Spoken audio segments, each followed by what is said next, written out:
Bonjour et bienvenue sur la chaîne Feel the Game pour une nouvelle vidéo consacrée cette fois-ci à Horror à Arkham, le jeu de cartes, et pour la campagne Aux confins de la Terre, une extension sous forme de campagne.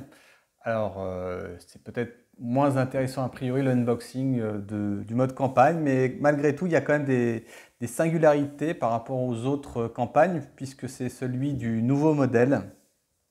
Donc un modèle où cette fois-ci on sépare les investigateurs et les cartes qui vont avec et la campagne en elle-même, donc l'ensemble des scénarios qui vont être narrativement liés les uns avec les autres et donc qui vont créer cette campagne. Et donc j'ai été impatient d'acquérir cette campagne. Alors j'ai déjà, comme je vous l'ai dit pour ceux qui suivent cette chaîne, l'horreur de Dunwich et la civilisation oubliée. Et donc je me suis permis, à partir de ce pool d'investigateurs et de cartes que je possédais déjà, de passer directement à la phase campagne, en espérant que mon pool de cartes soit suffisant, mais j'ai plutôt le sentiment que oui. Normalement, j'ai de quoi faire, d'autant que j'ai des renouveaux, donc ça fait encore des petites cartes supplémentaires. Et avec les cartes du nouveau corset, ça permet de faire éventuellement deux decks très compétitifs, enfin relativement compétitifs, calmons-nous.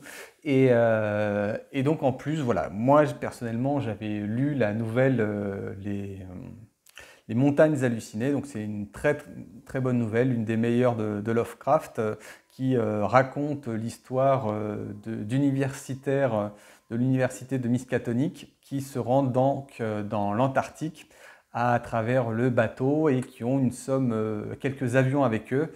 Et donc il y a une expédition qui part. Alors ils ont évidemment un camp de base qui est près du bord et un camp plus avancé à qui il va arriver des bricoles. Alors est-ce que ça se situe post-événement, post-nouvelle comme ça a été le cas dans le Horde de Dunwich ou avant, pendant, je ne sais pas exactement. En plus, les surprises que l'on peut avoir, c'est aussi celle du nouveau format. Alors ce nouveau format, normalement, c'est comment dire, une nouvelle présentation aussi du livret de campagne. C'est ce qu'on m'a indiqué. Et donc, voyons déjà ce que ça donne. Donc, vous voyez que c'est encore sous cellophane. Donc, pour le coup, ça sera vraiment un unboxing véritable. Alors, qu'avons-nous? Et je vais partager ça avec vous. Ce qui nous est proposé, on revoit des nouvelles cartes, donc des nouvelles cartes de campagne, hein, des alliés de campagne, donc ce ne seront pas des alliés qu'on pourra réutiliser dans nos scénarios. Alors, quelle est la promesse? Donc il y a une citation évidemment des Montagnes hallucinées pour lequel cette campagne est fortement inspirée. Alors, qu'est-ce qu'on a comme information? Voilà, il y a une information un peu singulière aussi qu'on peut voir au dos de la boîte. C'est désormais, vous avez... Oula. Vous avez désormais l'extension de campagne aux confins de la Terre entraîne de 1 à 4 investigateurs dans une dangereuse expédition comprenant plusieurs scénarios, entre 4 et 10 selon une décision que vous prendrez. Alors ça, c'est une petite révolution. On ne va plus être de manière très linéaire à faire, disons, 2 scénarios plus 6.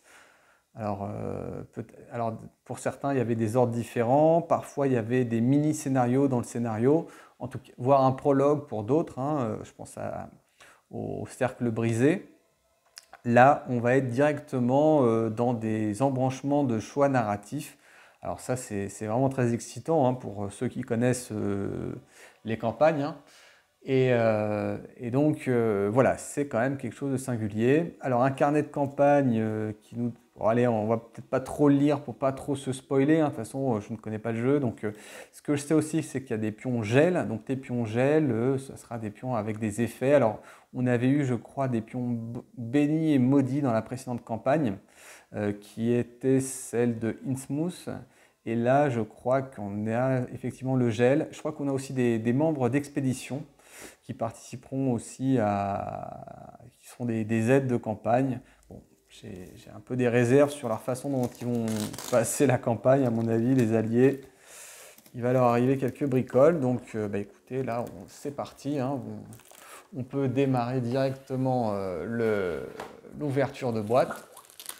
Alors ouais, j'ai fait une petite...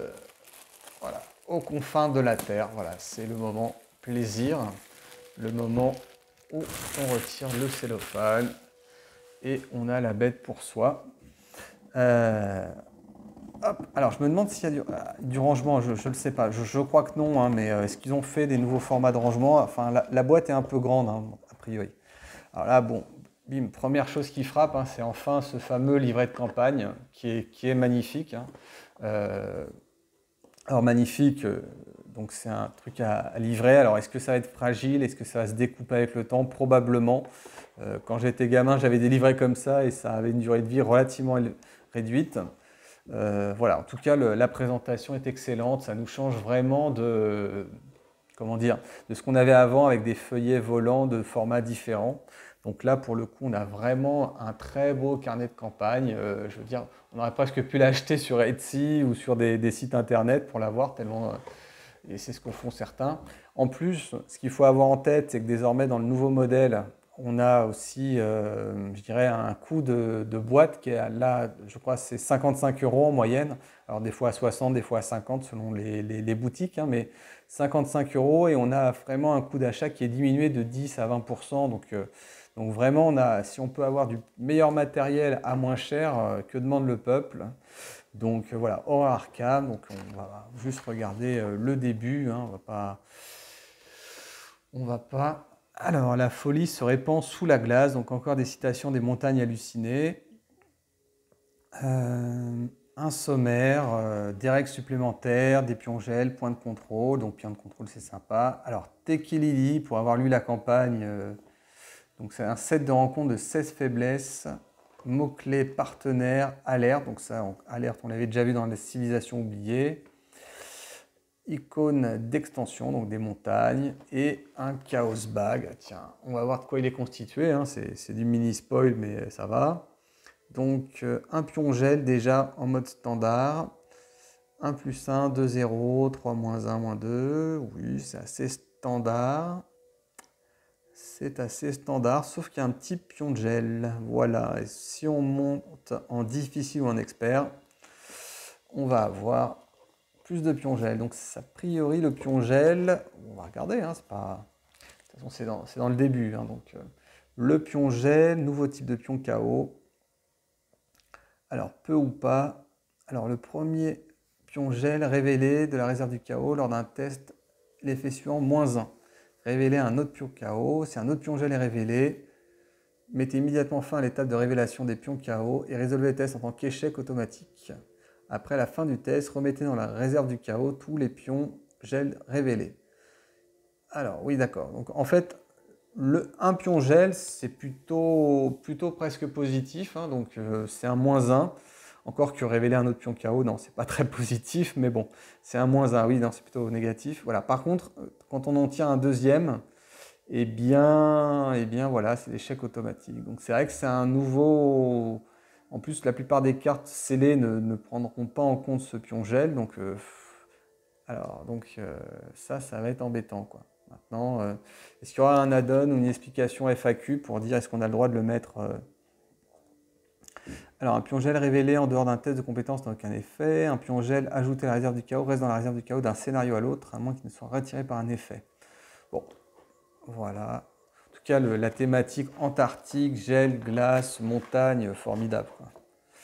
Alors, un prologue 1. Et donc là, il y a un peu de narration, effectivement, qui va entraîner des choix et qui, je vois, apparemment, font ajouter des pions chaos. Bon. Voilà, en tout cas, ça m'a l'air très prometteur. Est-ce qu'il y a plus d'illustrations? Oui, un petit peu d'illus. Un petit peu d'illustration. Voilà. Donc ça, de toute façon, FFG, au niveau des illustrations, on est bien. Au niveau de la qualité du matériel, de toute façon, on est bien. Donc là-dessus, ils sont rarement... Enfin, ils sont décevants sur d'autres matières. Donc ça finira à la poubelle à papier. Donc des nouveaux marqueurs. Ah, mais c'est bien ça pour ceux qui ont 2 corsets. Vous voyez, je ne connaissais pas, mais il y a ces fameux pions jetons 3. Alors ça, c'est important comme information parce que pour le coup, vous avez des joueurs qui n'avaient que les corsets, les boîtes de base d'avant qui étaient à 1 ou 2 joueurs. Et là, vous avez maintenant des pions à 3 indices et 3 fatalités au verso, évidemment. Et ça fait un petit peu plus de matériel. Ça c'est vraiment très sympa d'avoir mis ça. Vraiment sympa. Et donc là, bon, il y a quand même un thermoformage. Donc ça, c'était la question que je me posais. Donc un peu de thermoformage pour ranger des cartes. Donc ça, c'est formidable. Alors c'est vrai que ça va réduire un petit peu je dirais la nécessité, le besoin de cartes en termes de boîtes renouveau, parce que c'était un des grands points indispensables des boîtes renouveau, c'était justement le rangement. Donc là, effectivement, je vais être un peu embêté parce que maintenant, je vais avoir quand même la tentation de garder ces boîtes et elles sont relativement grandes. Donc c'est vrai qu'en termes, les boîtes renouveau, l'avantage c'est qu'elles prennent pas trop de place. Donc bah là, je ne vais pas forcément ouvrir les paquets, hein. On va rester à ce niveau-là. Là, du monstre. Donc là, il y a des scénarios. A priori, ils ne sont pas mis. Il y a 6 paquets, donc ils n'ont pas forcément fait un paquet par scénario. Je pense qu'il y en a plusieurs à l'intérieur. Donc après, dans quel sens ça commence? Il faudra regarder le livret. Alors, est-ce qu'il y a un prologue là? Donc là, j'évite de vous spoiler. Donc, de glace et de mort. Donc de glace et de mort, ça doit forcément être dans un petit sachet de début. De glace et de mort. Parce que je sais pas comment on va s'organiser là-dessus. Bon, de toute façon, tant que j'aurai pas commencé le scénario, je vais pas ouvrir les paquets. Allez, peut-être le glacé de mort quand même, c'est le début. Donc on se fait un petit plaisir, hein, un petit plaisir coupable. Oui, la curiosité est un vilain défaut, voire même mortel chez Lovecraft. Enfin, mortel et encore la mort, c'est pas ce qu'il y a de plus grave. Donc des lieux. En plus, c'est vrai qu'on est dans la glace à côté d'avions, hein, c'est des choses. Donc des decks et de l'intrigue 1A. 1A, intrigue, voilà, campement. Bon, ça annonce vraiment extraordinaire, hein. Bon, les illustrations sont un petit peu pastel, comment dire. Moi, je les trouve un petit peu. Bon, c'est peut-être volontaire. A priori, il y a une charte graphique, hein, voilà, comment dire, elles sont un peu pâles, vous voyez. Elles manquent un petit peu de glace, de netteté. Voilà, enfin, elles sont belles, hein. Surtout que, en fait, finalement, c'est un petit peu biaisé par le fait qu'elles sont petites. Donc, on n'a pas vraiment le vrai rendu, de l'illustration, en fait, parce que sinon, elles sont globalement assez belles, hein. Donc là, ce sont d'autres compagnons, je pense, qui sont là et qui nous suivront. Donc bon, voilà, ça s'annonce très excitant en tout cas. Et en plus, donc il y a bien thermoformage. Donc ça, c'était... Alors, les nouvelles, hein, pour synthétiser, donc un thermoformage, un nouveau livret de campagne dans un format absolument super. Donc ça, c'est vraiment la belle surprise. Durée de vie, pas forcément très élevée, vu qu'on va l'ouvrir, le refermer, donc ça risque d'user le papier par nature. Et enfin, voilà, la surprise, un nouveau système avec du gel. Ça, je ne sais pas c'est quoi ces hiéroglyphes encore, je n'ai pas regardé. Et aussi, surtout, des pions indices. Alors ça, c'est surtout bien pour ceux qui n'avaient pas les nouveaux corsets, effectivement. Donc, une très bonne pioche. Alors, 55 €, moi j'ai moins 10%, donc je l'ai payé un peu moins. Donc vraiment, un très bel... Alors oui, donc ça, voilà, sur les campagnes, c'est normal qu'on ait si peu de cartes. Avant, on était un petit peu bluffé par le fait qu'il y avait en plus des cartes investigateurs. Donc ça nous mettait effectivement... Ça nous donnait un peu la sensation d'acquérir immédiatement quelque chose en plus. Mais sinon... effectivement, c'est une grande boîte vide avec un thermoformage pour le coup et aussi donc les scénarios, donc 4 à 10 scénarios. Donc c'est bien, ils ont mis un bon côté de surprise et donc ça va être très très intéressant et très excitant à faire. Voilà, écoutez, c'est la fin de cet unbox de Confins de la Terre. Je n'ai pas encore fait de cette campagne, en sachant qu'une campagne dure environ 15 heures, peut-être moins avec les nouvelles règles. Je pense qu'il paraît qu'il y a un petit peu moins de scénarios. En tout cas, une très belle surprise, une très belle envie de jouer. Et si vous avez aimé cette vidéo, le pouce vers le haut. N'hésitez pas à vous abonner pour suivre les prochaines vidéos. Et je vous dis à bientôt. Au revoir.